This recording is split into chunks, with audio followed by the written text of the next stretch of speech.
on va prendre un peu l'avion tous ensemble. Du coup, on va partir en Algérie, à Constantine précisément, pour aller écouter Nesrine. Donc, petite vidéo, on se met en place. Hop, elle nous défend du coup le sujet à la négative. Nesrine, pour les révoltes, sont-elles utopistes?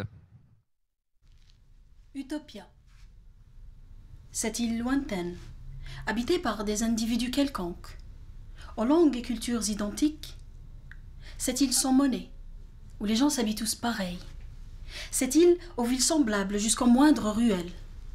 Cette île où les lois sont partout les mêmes, où il n'y a ni hiérarchie, ni noblesse, ni riche, ni pauvre. Cette île où on se contente de son état, où on ne se plaint de rien. Cette île, cette utopie, a été décrite en 1516 par Thomas More. Et vous devez certainement vous dire, sympa de vivre à Utopia. Toutefois, et on risque de me mettre à dos 3/4 de la gauche et ceux qui pensent que Rousseau était un homme politique, figurez-vous que non. Je vous l'assure, c'est vraiment emmerdant de vivre à Utopia. Excusez mon écart, mais nous ne vivons pas dans une utopie où tout le monde est poli. Rien ne s'y passe. La vie est paisible, mais le cœur n'y palpite pas. Il n'y a rien à arranger, rien à parfaire. À Utopia, on se laisse mourir dès la naissance, et rien ne nous fait trembler. La passion y est immorale, le combat avorté. Il n'y a ni grande cause, ni engagement, il n'y a ni beauté, ni bataille, il n'y a ni but, ni vérité. Utopia, c'est l'enfer des révoltes. Car les révoltes, mesdames et messieurs, ne sont pas utopistes. Les révoltes sont menées par ceux qui veulent changer les choses. Ceux qui, face à une situation donnée, s'indignent et s'agitent, brandissent leur courage et puisent au fin fond de leurs convictions pour mieux faire.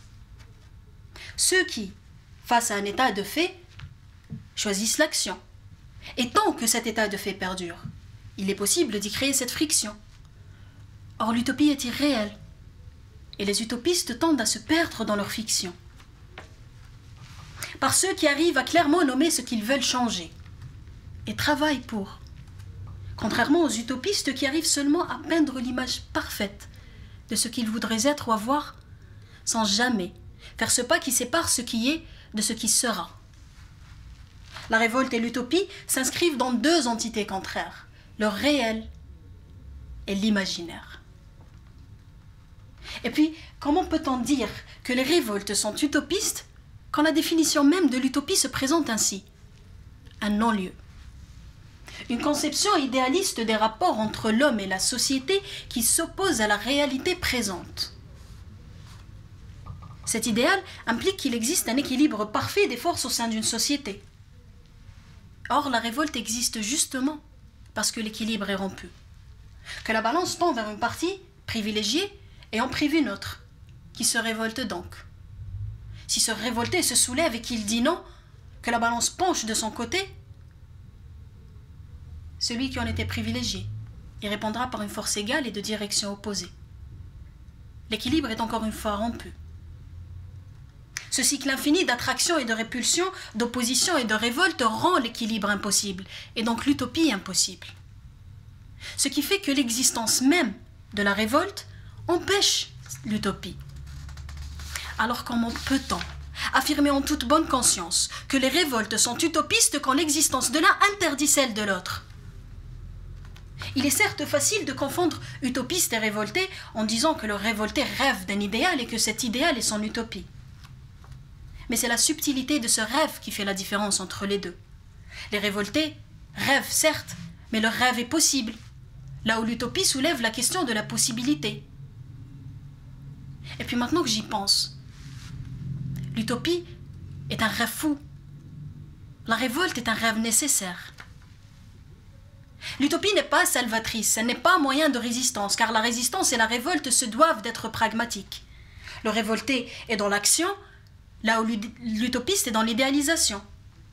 Le révolté cherche les failles et les explore, là où l'utopiste cherche seulement à les effacer. Le révolté a des certitudes et de la détermination, là où l'utopiste a des attentes. Pensez. Pensez à Rosa Parks dans un bus aux États-Unis. L'utopiste se serait levé. La révoltée s'est assise. Pensez à Anne Frank en Allemagne nazie. L'utopiste se serait tue. La révoltée a écrit. Pensez à tous les mouvements populaires qu'on a connus ne serait-ce que ces 2 dernières années, en France, en Algérie, aux États-Unis. Les utopistes se seraient roulés les pouces. Les révoltés ont levé les poings. L'utopie est un régime totalitaire, au même titre que la dystopie, mais mieux vendu. La société idéale est une abolition de l'individualisme, un effacement de la personne au sein du groupe. Cet individualisme qui est justement le cœur battant de la révolte, son essence, sa lumière. Cet individualisme qui fait qu'une personne soit capable de clairement formuler ce qu'elle veut, ce qui la révolte, et ce pourquoi elle se bat. Dans Utopia, par exemple, bien qu'elle y soit décrite comme étant idéale, cette société est patriarcale. C'est également une société régie par les plus âgés. C'est une république, certes, mais ce n'est pas une démocratie. Et n'est-ce pas justement cette société patriarcale, cette société régie par les plus âgés, cette république qui n'est pas une démocratie, qui, bien qu'elle profite à certains, fait naître des inégalités qui provoquent des révoltes?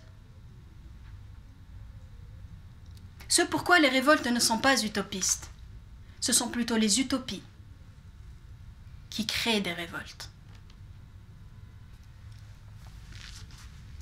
Mais partons ailleurs.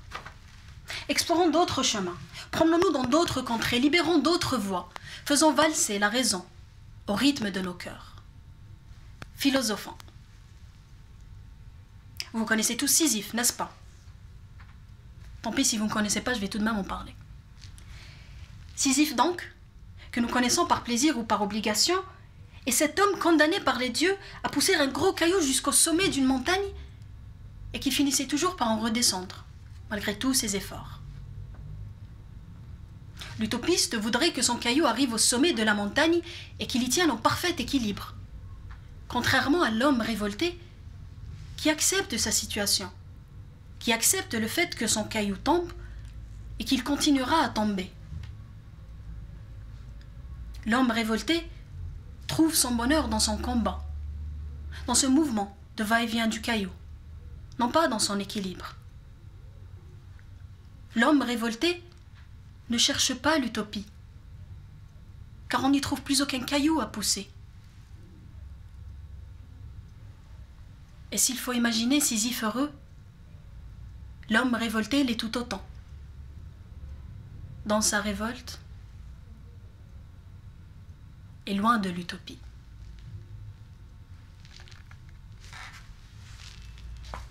Yes. Même si elle n'est pas parmi nous, on peut l'applaudir.